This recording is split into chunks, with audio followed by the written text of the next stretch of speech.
Hey everyone, welcome to Showing Up, your weekly video series that helps show up at home, at work and in life. I'm Michael Philpott and this is Kaushik. Today we're talking about drugs.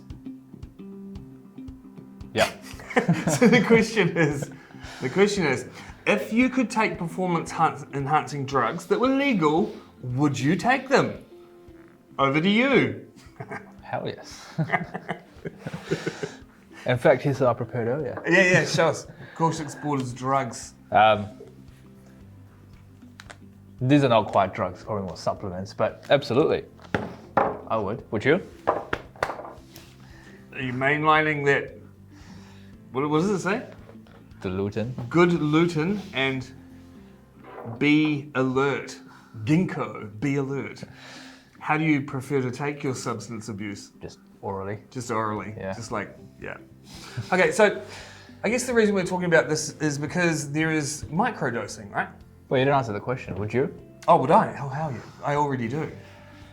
I mean, okay, let's go there, right? So I'm on ADHD medication, which alters the chemical in my brain, which allows me to be more focused and more attentive, and just generally all around a lot happier.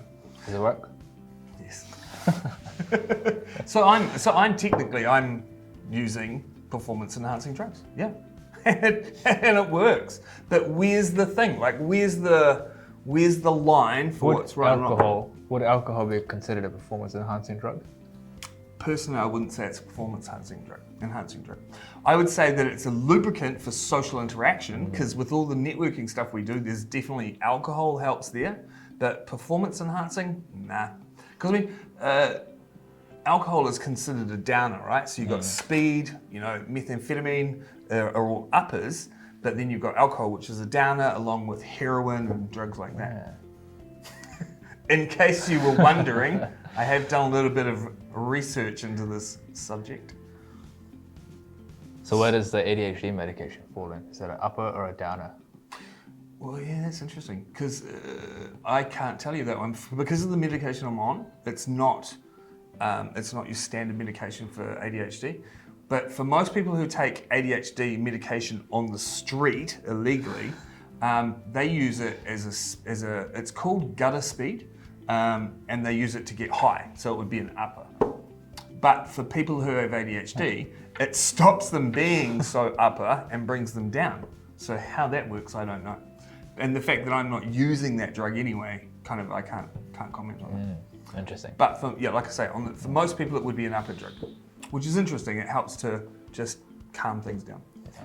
So where is the line with taking drugs? So where does cocaine, marijuana, and heroin and methamphetamine, where do they fit into microdosing? And I know that mushrooms now, people are looking at the idea of using that to help people overcome trauma, post-traumatic stress disorder. And then let's talk about microdosing. So have you ever done any illegal drugs? Not that I know of. Fantastic. Not that he knows of. That's not a reciprocal question either. Microdosing, which is, in certain parts of the world, they're actually using micro amounts of illegal substance in such a form that it doesn't get you high, but it helps people feel better in lots of different ways, focus more. Would you microdose? Legally? Yeah. Legally? Yeah. Would you microdose legally? Yeah, I'd probably do it, yeah. Yeah. Why? Why not? Just why not? If it's an advantage. Yeah. Because if it's an advantage. Okay, so we could talk about this all day, and yes, there is a lot of background history around the drug stuff. My personal views on drugs are very different. I'm a big fan of the book Chasing the Scream, which is the war on drugs throughout the years, which is the battle between alcohol and actual drugs. Have a read of that book. If anyone in your world is actually struggling with drug addiction, I would say read Chasing the Scream by Johann Hari. It's an incredible book. We want your opinions. If you could use legal or illegal, up to you, substances that enhance your performance, would you? And what kind would be okay for you to use? That's us. That's us. Perfect. Wrap it up. Catch you next week. See ya.